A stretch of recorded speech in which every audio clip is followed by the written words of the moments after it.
Wait. Record? Yeah, it's going. Go ahead. Welcome back to the Blitz. This is how we do it down in H-Town. 97.5.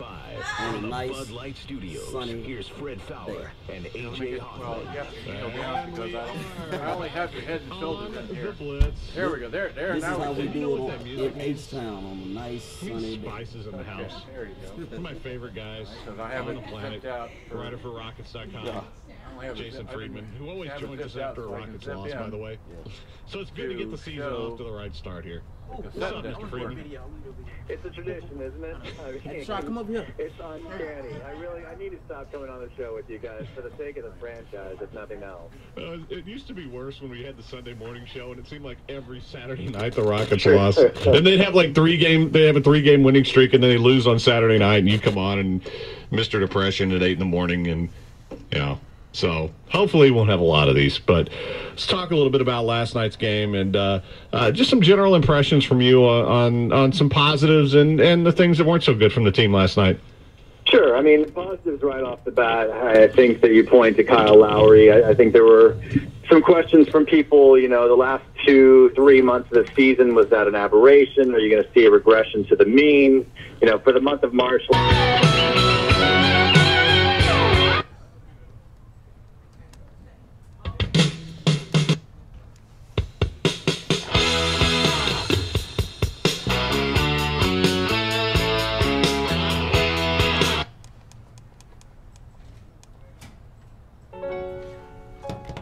And this here is my favorite song. And somebody started my car, so it was.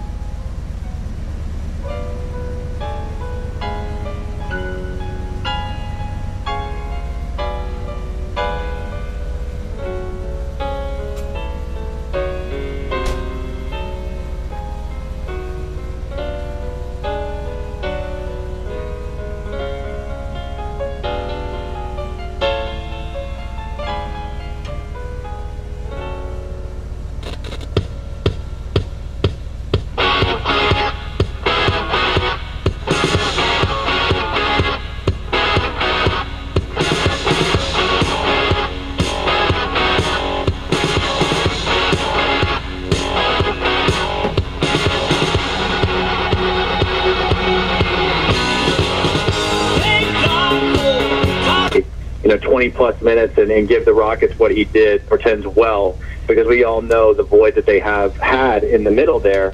Negatives, it's all about the defense. I mean, it's an area where this team has to improve, and Orlando's been a tough matchup for the Rockets now for the last 2 years.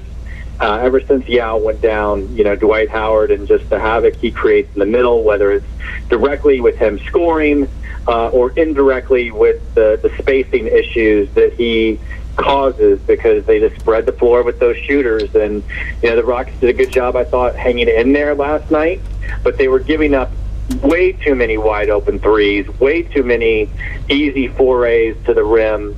And ultimately it came back and it bit them on the butt, you know, when Turkoglu and Redick got hot, which was inevitable. Somebody was going to start knocking down those open threes for Orlando. It happened in the fourth quarter. Turkoglu and Redick hit 5, I think, alone in the final frame. And that was pretty much all she wrote. You know, one last positive, I thought, the Rockets rebounding-wise, which was a major issue for them, especially on the defensive end last year. They did a really good job. Orlando was the second-best rebounding team in the NBA last year. The Rockets out-rebounded them. They held them to just 6 offensive boards. Dwight Howard only got 7 total.